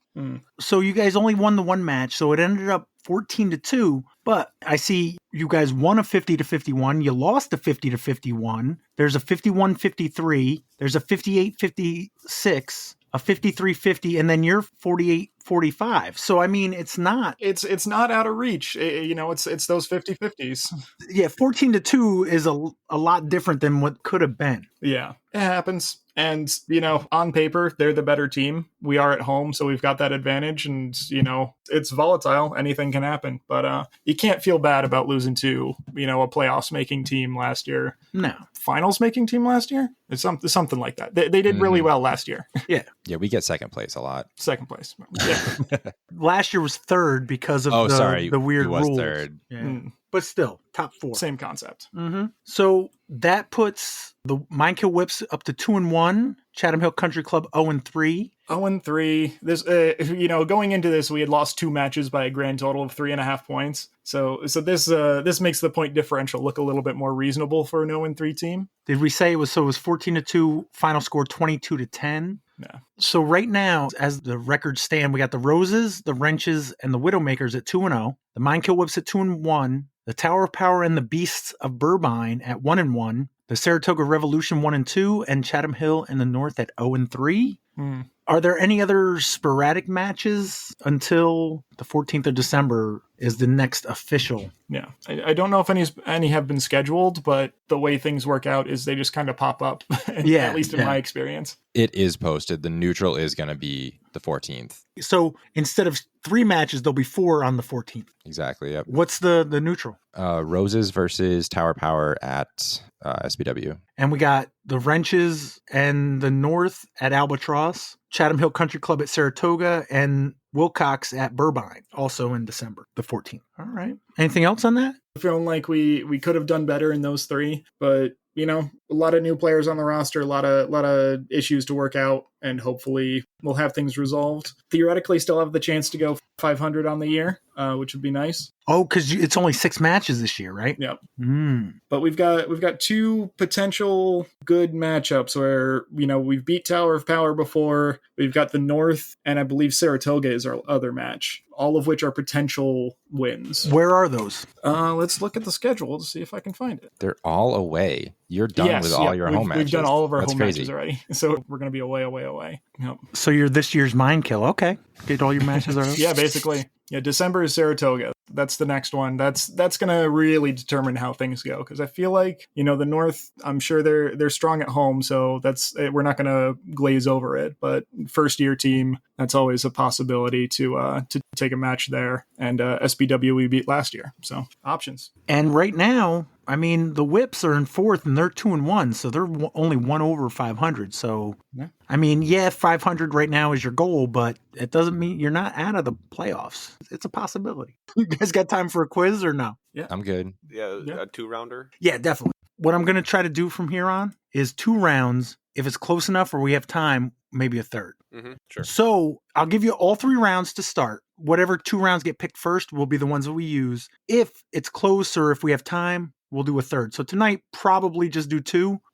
Corey, since you're still undefeated. Let it also be known, I'm also undefeated in Team Challenge singles matches. I have not lost a single one yet. Well, last year you were saying that they were a fluke, that when you weren't winning any of them, it's just how it matches up. I definitely have not won all my matches, but I have not lost a single one. There you go. So who's your partner? I'm taking Alex this time. All right. I don't remember the last time I played with Alex before. Been a while. Do me and Jaimen have a good nickname? Everything I say in my head sounds awful.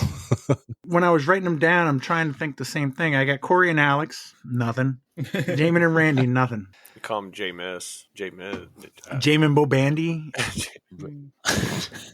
Corey B. Potts, I think I've done before, but you guys don't get that because it's a Memphis reference, and I haven't lived in Memphis in over a decade, so it's kind of an old one. But Corey, as the current leader in the New York Team Challenge records, you get to pick your partner, but as an investor in the Hudson Valley Disc Golf Podcast, you get to go first. Oh, yes. So what category would you like? Category 1, 2, or 3? Corey and Alex. I'm going to say 3 for Dale Earnhardt. Sure. All right. Question 1, category 3 from the French. What word can mean a type of cat or a building where a cat might bowl? From the French, what word can mean a type of cat or a building where a cat might bowl? Oh, is that an alley cat? I didn't think that was like an actual type of cat. I mean, I guess it's a type of cat, but I was thinking like tabby cat or something like that. Can you say the question again, Pat? From the French, what word can be a type of cat or a building where a cat might bowl? From the French. Alley is a French word. Is it? Yeah. Or the origin of the word is French, I think. Sure. Yeah, I'd take you up on that, alley. Yeah, I have a hard time thinking it's anything other than alley when we're talking about bowling. Yeah, alley cat. Is the alley a disc? Is the alley a disc? It's a terrible disc name. It's pretty bad.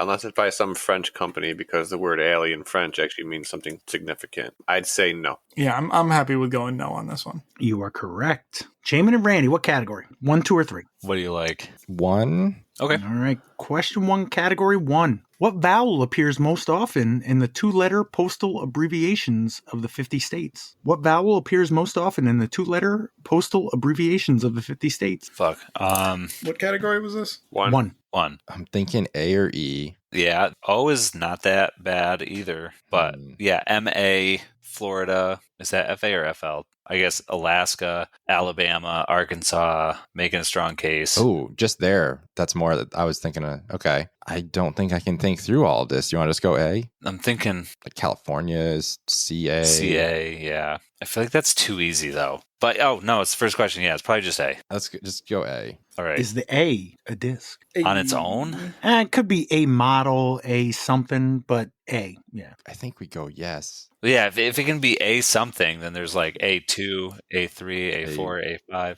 I'm sorry. Let me just clarify.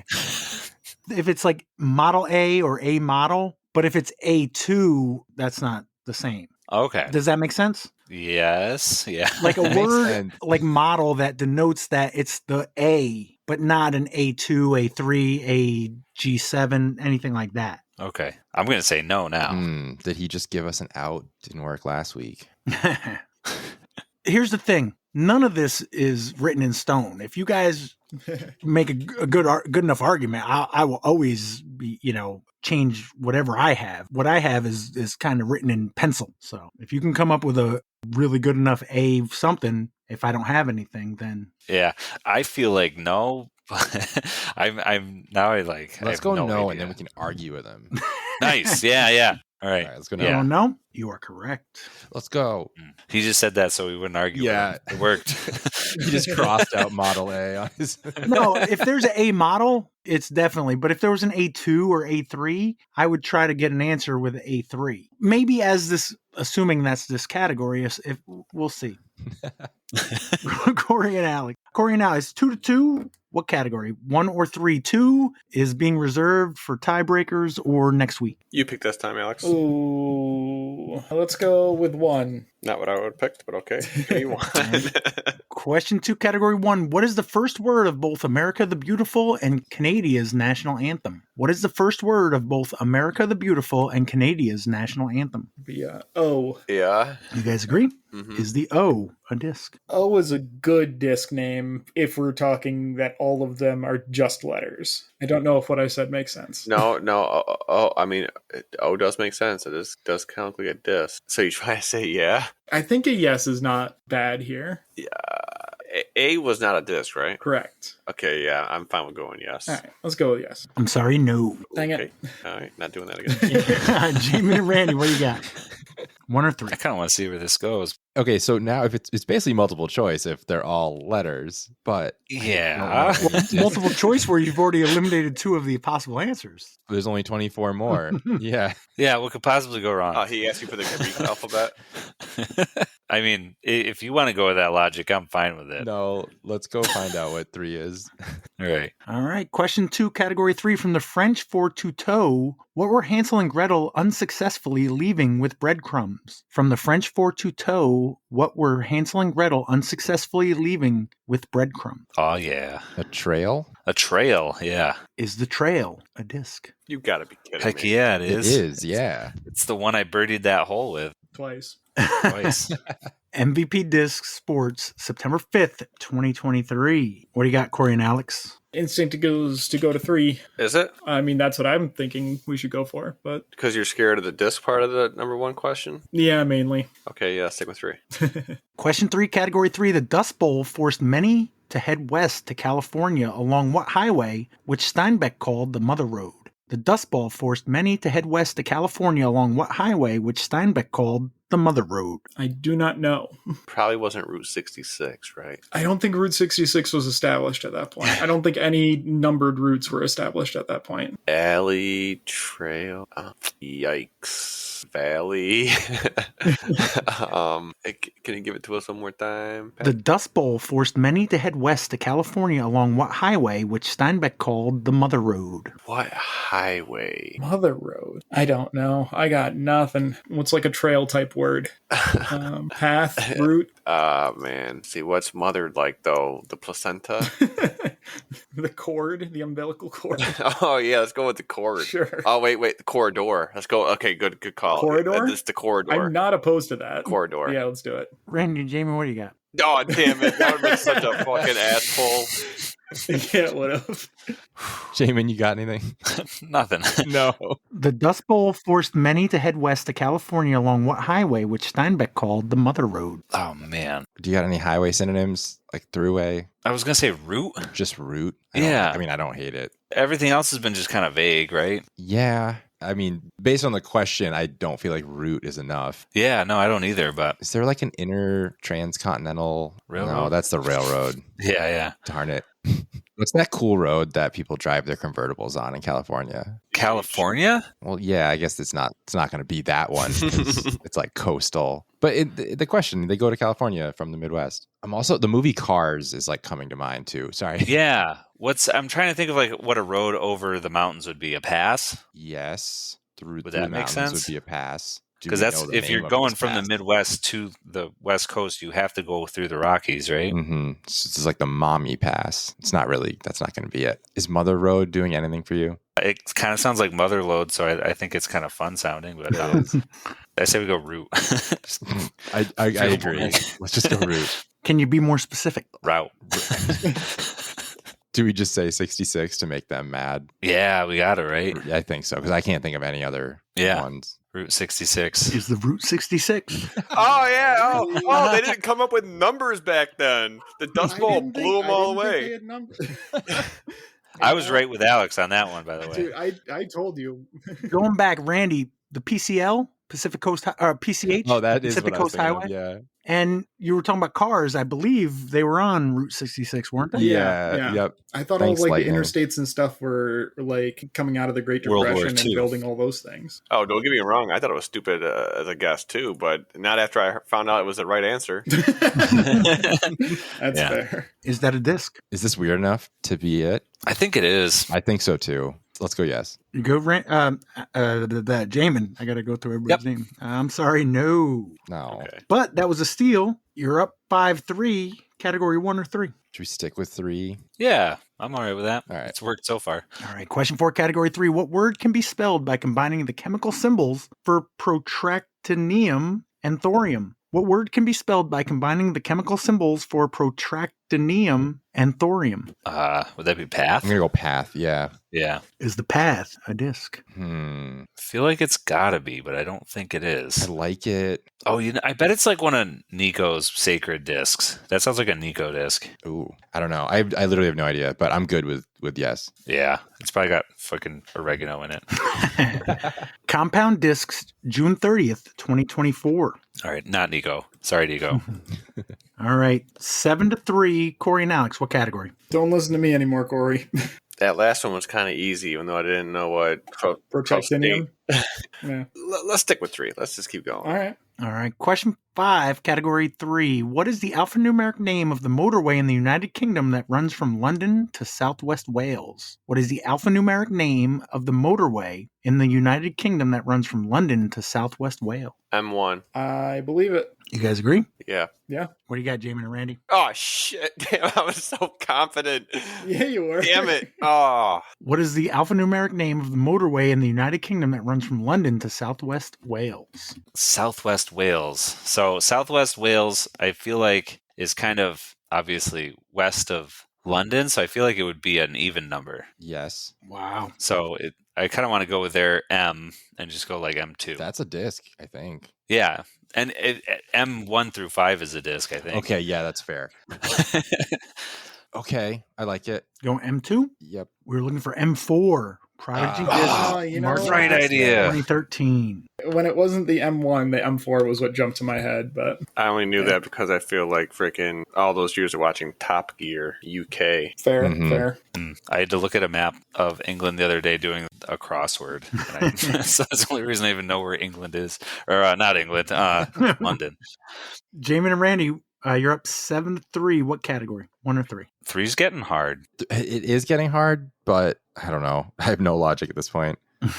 Should we just try 1 in 1, even though we didn't get the last one? We've gotten everything in one, right? I guess technically we've only done one for our own. I think we're overthinking it. Yeah. Let's go with 1. Okay. All right. Question 3, Category 1. During Pope John Paul II's visit to Los Angeles in 1987, pranksters covered up what letter in a local landmark? During Pope John Paul II's visit to Los Angeles in 1987, pranksters covered up what letter in a local landmark? The L in Hollywood to be Holywood? Is that crazy? No, I like that. That's all I got. Can you think of any other big signs? No, I mean, that's got to be. Yeah, I like that. That's a landmark.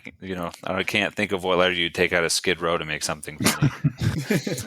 All right, Yeah. let's go with it. You guys good? Is the L a disc? The L. L. The only logic is like if you wanted something really overstable and it flew like an L, but that's all I got. Is it like the name of a subway or something? Like the L train. Yeah, I don't know. I guess I was thinking like I know that there's a London named like company that uses names, but I don't think that it has anything to do with that. It's more like British nobility and stuff, so I don't think it would work. I don't think this is a disc name. Let's go with it. Let's go now. You are correct. The L is the Chicago Elevated Rail System. Oh, okay. Nobody's naming anything after Chicago. Which makes me realize that I might have used this question before, Jaimen, but don't tell anybody. Do they know that an elevated actually starts with an E? No, but they call it the L because EL, like elevated. I mean, do you want to call it the E? No. Well, there you go. What do you guys got? Corey and Alex, category 1 or 3? You're down 9 to 3. There's one question in category 3, 3 in category 1. I think we have to go back to 1, right? I think so too. Yep, 1. Question 4, category 1. The element that can glow in the dark and has atomic number 15 is symbolized by what letter? The element that can glow in the dark and has an atomic number 15 is symbolized by what letter? Yikes. All right, so element that glows in the dark. First thought is neon. Oh, wait, yes. Neon is definitely low on the numbers on the periodic I table. know. I was trying to think. Remember, what do they call the gases that are all the way on the right side? Noble gases. Noble gases was neon and noble gas. And I don't even know if that... I like neon. Well, no, because you said what letter. Is neon... I keep thinking neon is NE. Can you ask the question again, Pat? The element that can glow in the dark and has atomic number 15 is symbolized by what letter? Letter. Yeah, so I think it's got to be 1. Shit, neon would have been a really good answer. But glows dark. That Regeneron nerd is going to know this one, or freaking He's Jaimen's definitely been studying gonna his know it. periodic table in the teacher's lounge. We do have a big one in the teacher's lounge. I know, and I know you've been looking at it for years, so you can just picture it right now. You know exactly which one is 15. I mean, what else is he going to talk about during lunch with the other teachers? Speaking of last week, I just really loved how Randy knew the sinner from the other half of the question instead of, picking out what was left in the song that hadn't been said yet.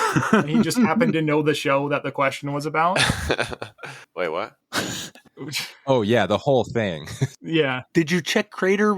Again, I'm not always right. I didn't double check. With Caldera Crater? Oh, Caldera. No, I didn't overthink that for the next week straight. No, I just thought Crater Lake, and that was it. I was like, that's the crater. But I always thought Crater Lake was because of a meteor or asteroid or whatever it's called when it breaks Earth atmosphere, hit it, and it caused a crater. No, I think that is the top of all. Yeah, it's a volcano. It peeled its muffin top back. I mean, this is Wikipedia, so I apologize, but it says Crater Lake is a volcanic lake. The lake partly fills a 2,140-foot deep caldera that was formed around 770,000 years ago. My goal is not to I knew it. No, but you're very right now. Especially if you cited Wikipedia as a source. Well, yeah. That's always a good first source, but it's never, you always need a second source, which I'm not going to look up right now. But No, you're good. You got, you're right. You got any glowy things here, Corey? Boron? I don't know. Boron's too early. I get lost after 1 and 2. Yeah, no, I got It's nothing. not calcium. Definitely not calcium. I mean, we could go for N for neon. We could go nitrogen. for N is nitrogen, isn't it? Yeah. And that's not glowing. Name another gas. What's between helium and freaking neon? Lots of things. But as a noble gas? Well, it doesn't have to be a noble gas, I suppose. There's xenon. That's another noble gas. It's got to E. I think. Frig, man. Freon. That's the stuff that's in. That's also fridges 2 letters, and stuff. though. We got to get something on the board. What you got? K. That's potassium. Yep. Yep. Even I know that one. We've only used A, O, and L. Oh, wait a second. Wait, hang on. Pat, we need 10 more seconds. Okay, you got B, C, D, F, G, H, I. What is I? Iodine. I don't actually know if that's true, but I think it is. I, J, K, L, M, N, B. Just say a letter. I think say any letter. I think we have to go with either I or let's go with I. Sure. What do you got, Randy? And is iodine even an element? I don't think it is. Now that I've said it, no, I don't think so either. I have no idea. Look it up now. That'd be cheating. Exactly. I already gave you What the do you strat. think, Jaimen? I have Just go through no the idea. letters. Something that glows in the dark. iodine 15. is I. Okay. Nice. All right. Okay, so they're definitely right. It's got to be a noble gas. I think neon is any. Why does it have to be a noble gas? Doesn't noble gas mean it's inert, which would mean that its outer valence is filled with electrons? Yeah, and you make and them 15 glow by adding. Wouldn't work with that though, right? Am I wrong? Is that's what the atomic number is? Atomic number is number of protons. Yeah, so helium's Which would 2. be equal to the amount of electrons. Yeah. Oh, so it's one short Typically, of that. unless Yeah. it's like radioactive or something. Right? Yeah, that made it a lot harder though, because I don't really know them all. But a lot more likely to be right because we're not going to choose one that's not a. But I'll just say I have no fucking clue, but I'm pretty sure I remember that from chemistry way back when. From that one time the science department needed a sub. Like just Fuck it. Just throw the music guy in there. Yeah. You laugh, but like that was actually Thursday. Yeah, I have no idea. I'm trying to think of just stuff that only has one letter. What would G stand for? It's not gold. Nope, not gold. That's AU. What about Z? Xenon? Is that real? That starts with an X? It's an X, and it's X? noble gas. Okay. What about everything I had written down were noble gases? I just wrote a bunch of them down, and now I'm thrown. Could go F. Could be Freon for fairway driver. Okay. Hey, I don't hate that. I don't know. Yeah. Yeah. I like it. Let's go with it. Yep. We were looking for P for phosphorus. Oh. Yeah. Well, I did my elemental P too quick. Yeah, you did. You zipped right through it. But the P model, Prodigy Discs, July 1st, 2020. I was waiting for this. When you were giving out those cheats about like, oh, I would take A model. I'm like, that sounds awfully familiar. I have a purple P model something over here from the Lost and Found. Like I feel like I look at it every day. Maybe it's on my kitchen table. Jaimen and Randy, category 1 or 3. Got 3 questions left. 1 and 3, 2 and 1. It's all harder now. Yeah, I didn't have fun on the last one. I'm going to be honest. on the P one. Let's go back to 3. Yeah, well, that sounds good. Final question, category 3. As a verb, what word means to denounce something loudly? As a noun, it's a short-winged marsh bird. As a verb, what word means to denounce something loudly? As a noun, it's a short-winged marsh bird. I don't know how Randy always gets the bird questions, but... He flocks to them. Magic. He said flocks. To denounce something loudly. Shriek? Is that a bird? A shrike is a bird. Yeah, I was just hoping that a shriek was. It's also going to be a path of some sort, right? Yeah, that's the part I'm lost on. Is a lark a type of thing you travel on? No. I don't hate it. It's the only word that oh man. Does that mean to denounce something? No, I don't know. Yeah. No, I get it. Yeah. Denounce. I feel like we need to focus on that part a little bit more than the bird part, and then we'll fall into the bird part. All right. You're going to take it by surprise? Yeah. That's how you get the birds. I did that with the sniper one. That was fun. Anyways. All right. Denounce. This isn't helping. Shout down. Lark is like, it's kind of just stuck in my head now. I can't. Sorry, I shouldn't have said it. No, I think that it's not bad. I can't think of anything else. I couldn't think of anything before then either, so.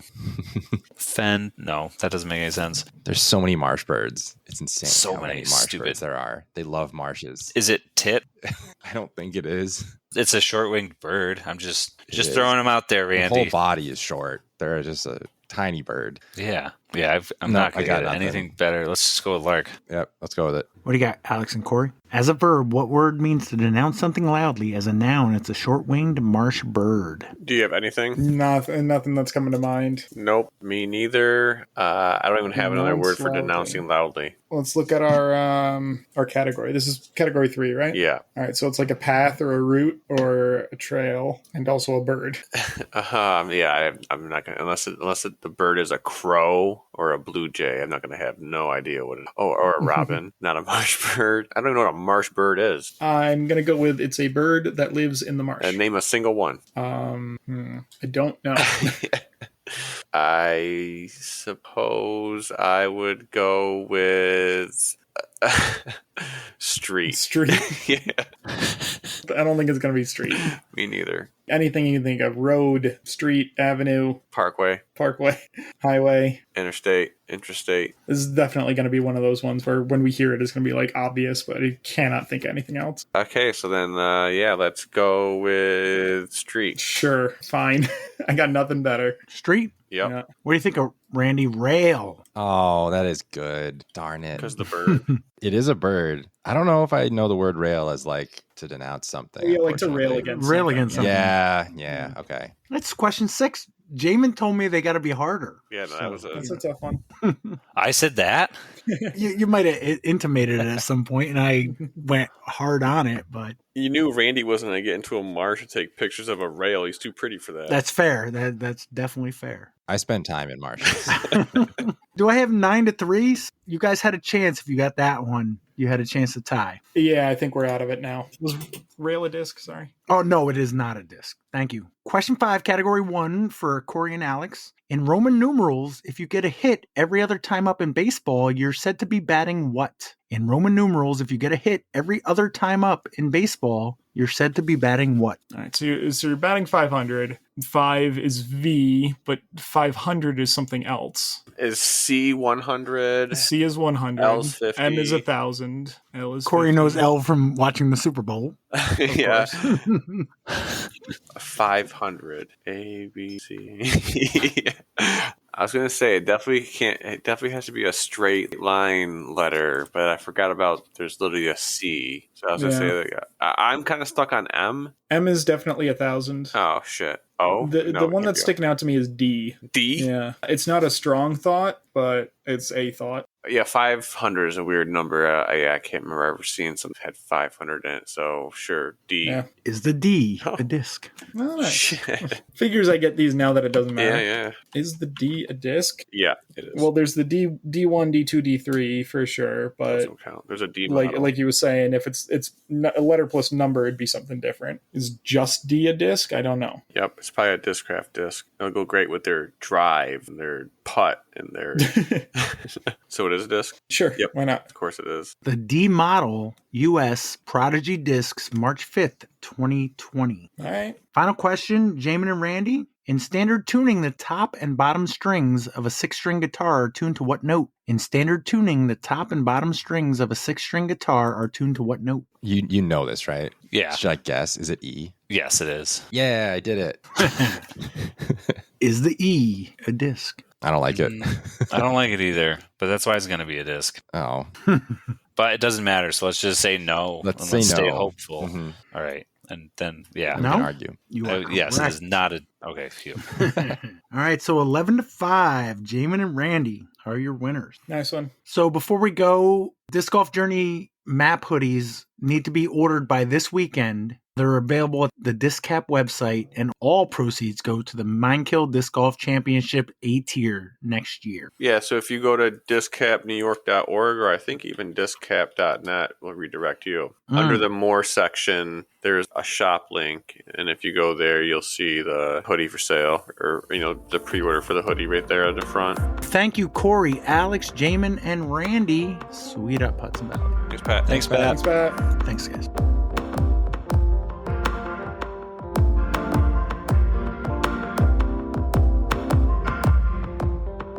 Does anybody know when the Kisco Classic is this year? Gotta be first week in December, right? Or January, rather. That's what I was wondering, but I can't find it anywhere, so I'm nervous about assuming. It's possible they just haven't put it up. What was the thing last year? Was Gorsage signed up for it? And Yeah, we had a some disc other- captain's match, so I'm trying to make sure that doesn't happen because we're still trying to schedule the neutral match. Yeah, I mean, I would like to play in it if possible. Yeah, no, me too. It's looking more and more like we're gonna do the neutral match in January, but it might just be on a Sunday. Yeah, which has been very uncommon I don't think we've had a Sunday match in like 3 years, but like we used to have them all the time my first year. I think teams wised up to the fact that Danny White wasn't going to be there if they did it on Sunday. Hey.